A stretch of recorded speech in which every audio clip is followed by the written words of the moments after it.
जवाब दे रहे हैं, दे रहे हैं, क्यों नहीं बनाते? दे रहे हैं शांति से सुधांशु जी। मैं जवाब दे रहा हूं, सुनिए। पहली बात, जो बहुत जोशो जुनून में बोल रहे हैं रिजवी साहब, आपको पता है कि राम मंदिर मामले और वक्फ बोर्ड क्या क्या कनेक्शन है? बताइए, अगर पता है।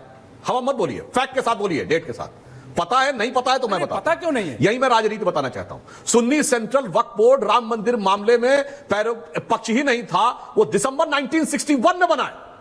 1961 से पहले सारा मुकदमा केवल हिंदू पक्षों के बीच में था। 22-23 दिसंबर 1949 की रात को मूर्ति प्रकट होने के बाद 12 साल का टर्म होता है कि आप टाइटल सूट, आपका क्लेम खत्म हो जाएगा। जब 12 शांति 1 वर्सेस 4 चल रहा है। 61 में सुन्नी सेंट्रल वक्फ बोर्ड इसमें बना, पार्टी क्यों बना? ये लेफ्टिस्टों सेकुलरिस्टों ने समझाया कि तुम लड़ो। के मोहम्मद ने अपनी किताब में लिखा है कि मुस्लिम समाज का एक बहुत बड़ा तबका तब यह मानता था कि हमें इस चक्कर में नहीं पड़ना चाहिए, हमारे लिए उस जमीन की कोई अहमियत नहीं है, हिंदुओं के लिए बहुत अहमियत है, इसीलिए 12 साल वक्फ बोर्ड ने क्लेम नहीं किया। तब आ गए क्लेम करने के लिए। और उसके बाद आज मैं बताना चाहता हूं, मौलाना अंसार रजा ने कहा भोले भाले मुसलमान तुम्हें अंसार रजा जी सुन लीजिए। अंसार रजा जी कि हिजबुल्लाह और हमास के पोस्टर लेकर कौन सा भोलापन दिखा रहे हैं?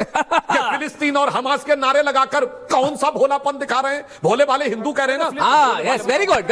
ये फिलिस्तीन वाला क्या चल रहा है? रजा साहब जवाब देंगे। रजा साहब जवाब देंगे। 4 नहीं बोल सकते, एक बार रजा साहब जवाब देंगे। आप इंटरप्ट ना करें ना। सुधांशु त्रिवेदी को रजा साहब जवाब देंगे। रजा साहब, अरे भाई आप रजा साहब आपसे सीनियर हैं, की बात सुनिए। बहुत देर आप चिल्ला चुके इधर उधर, पूरी बात सुनिए। एक मिनट, पूरी बात सुनिए। बुरहानपुर का विधानसभा का चुनाव 2023 का मध्य प्रदेश में हमास के समर्थन में नारे लगाए किसने? कांग्रेस की प्रत्याशी ने। वोट जिहाद शब्द यूज किया गया 2024 में, तब तो वक्फ बोर्ड नहीं था मेरे भाई। हिजबुल्लाह के लिए श्रीनगर से लेकर लखनऊ से लेकर हैदराबाद तक रैलियां हुई, तब तो वक्फ बोर्ड का विषय नहीं था भाई। और जब फिलिस्तीन बोला गया पार्लियामेंट में, तब तो वक्फ बोर्ड का विषय नहीं था भाई। और मैं भोले भाले मुसलमान की तरफ से पूछता हूं, क्यों नहीं किसी मौलाना ने कभी बोला कि कश्मीर में हर जुमे की नमाज के दिन एक भीड़ निकलती थी पत्थरबाजी करती हुई? आपने क्यों नहीं कहा हमारे मुकद्दस मजहबी मुकाम का यूज किया जा रहा है मर्डर करने के लिए? इंस्पेक्टर अयूब पंडित का मर्डर हुआ, बताइए उलेमा काउंसिल ने क्या बोला हो? तब किसी भोले भाले मुस्लिम से आपने नहीं पूछा कि चरारे शरीफ जला दी गई, ये दरगाह जला दी गई, ये हमारे मजहब का अपमान था? तब क्यों नहीं चू बोला?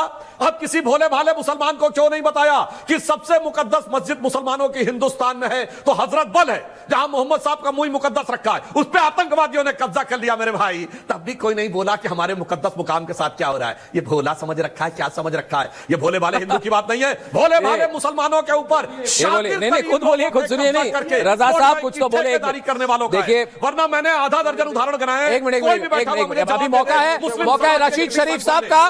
रशीद शरीफ साहब जवाब देंगे और ये बड़ी हॉट डिबेट चल रही है आज। और रशीद शरीफ साहब, मैं एक ही बात कहूंगा कि करोड़ों की संपत्ति मगर कौड़ी भर किराया, ये कब तक चलेगा भाई? करोड़ों की संपत्ति, लाखों करोड़ों की संपत्ति मगर कौड़ी भर किराया, कहते किराया है ही नहीं, किराया है ही नहीं। सबसे चौंकाने वाली बात है कि वक्फ की 5% प्रॉपर्टी लोगों ने बेच दी, फिर भी कुछ नहीं कहा। शरीफ साहब देखिए जी, शरीफ साहब आप बोलिए। जी बोलिए।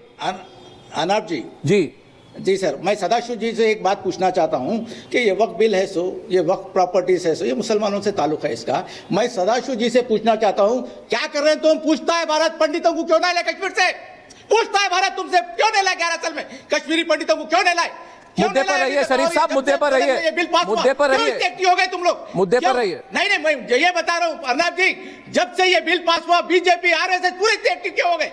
क्यों मस्जिदों को घेराव कर रहे हैं, मस्जिदों के अतराफ फिर रहे, मदरसों को बंद कराने की चक्कर कर रहे, कब्रिस्तानों पे बुलडोजर चला रहे लोग, क्यों खामोश बैठे हुए? अरे पूछता है भारत तुमसे, कब तक हिंदू मुसलमान करते रहोगे? कहां पे चला है रिजवी साहब? आप शरीफ साहब, पूछता है भारत, तथ्यों पे बात करें, तथ्यों पे बात करें। तथ्यों पर बुलडोजर चला रहे हैं आप, तथ्यों पर बुलडोजर चला रहे हैं।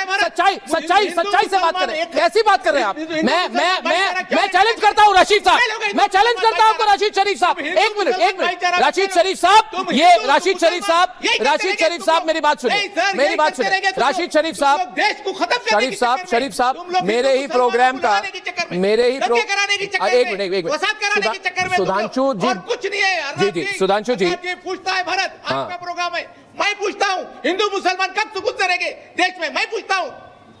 मैं देखिए शरीफ साहब, सुधांशु जी आपका जवाब देंगे, मगर दोस्तों ये पूछता है भारत है मेरे ही प्रोग्राम में, मेरे ही प्रोग्राम में मेरे ही लाइन पे कब्जा करते हुए तथ्यहीन एक बात कही गई है। और मैं सिर्फ शरीफ साहब से एक सवाल पूछ रहा हूं कि शरीफ साहब, दोबारा पूछ रहा हूं आपको मैं, आपने मदरसों की बात की, मदरसों को 14,014 संपत्तियों का संभावित एलोकेशन था।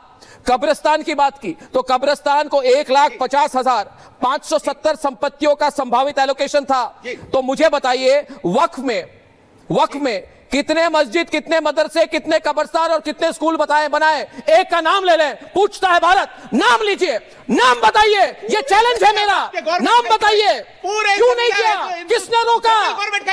स्टेट गवर्नमेंट स्टेट गवर्नमेंट में ऐसा बहाना, बिजनेसमैन वो लोग जमीन बहाना, एयरपोर्ट, रेलवे स्टेशन, जितने भी जमीन है डिफेंस के, बहाना, पूरे खाए हुए लोग। बहाना, ये बहाना है। सुधांशु त्रिवेदी जवाब देंगे। ये बहाना है शरीफ साहब। सच्चाई तो मैं सामने ले आया हूं। सुधांशु शरीफ साहब बहुत जोश में बोल रहे थे, इन्होंने कहा मदरसे बंद करवा दिए। मैं भी चैलेंज करके कहता हूं, एक लीगली रजिस्टर्ड मदरसा बताइए जो बंद हुआ हो। एक लीगली रजिस्टर्ड मदरसा बताइए। चैलेंज करके पूछ रहा हूं। झूठ बोलते हैं सरासर। अरे इलीगल है तो बंद होगा भाई। इलीगल तो कोई स्कूल चलेगा तो बंद होगा, इलीगल गाड़ी होगी तो बंद होगा, इलीगल प्रॉपर्टी होगी तो बंद होगा। लीगली रजिस्टर्ड मदरसा बताइए जो बंद हुआ हो। ये मैं हमारी कोशिश है, फिर चिल्लाने लगे, फिर चिल्लाने लगे। इसकी हमारे मदरसों की मस्जिदों की। अरे लीगली रजिस्टर्ड दिखाइए ना, क्या लीगली रजिस्टर्ड था और बंद कर दिया गया?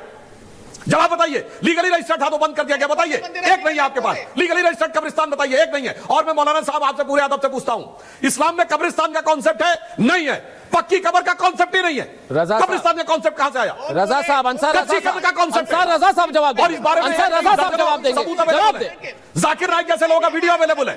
पूरे खबरस्तान और अरब वॉल्यूम बढ़ाइए, बनी नहीं सकती थी, पांच दिन रहती थी, पानी बहुत कम था। क्या बात करने लगते हैं साहब? अब आके कब्र और कब्रिस्तान और सारी बातें होने लगती हैं। फिर भी बताइए, रजिस्टर्ड एक कब्रिस्तान जो बंद हुआ हो, रजिस्टर्ड एक मदरसा जो बंद हुआ हो, रजिस्टर्ड एक इंस्टीट्यूशन जो बंद हुआ हो, यहां तक कि उल्टा है। आपने तो एएसआई वाली जो मस्जिद थी वो कब्जा कर ली थी, एएसआई की प्रॉपर्टी कब्जा कर ली थी। फिर आप कहते हैं तो आप हर जगह पब्लिक मीटिंग समझ लेते हो कि जैसे भाजपा की मीटिंग हो रही है, रजिस्टर्ड प्रॉपर्टी जो किसी ने छीनी हो, हाँ, अब इलीगल आप कब्जा करके रखेंगे।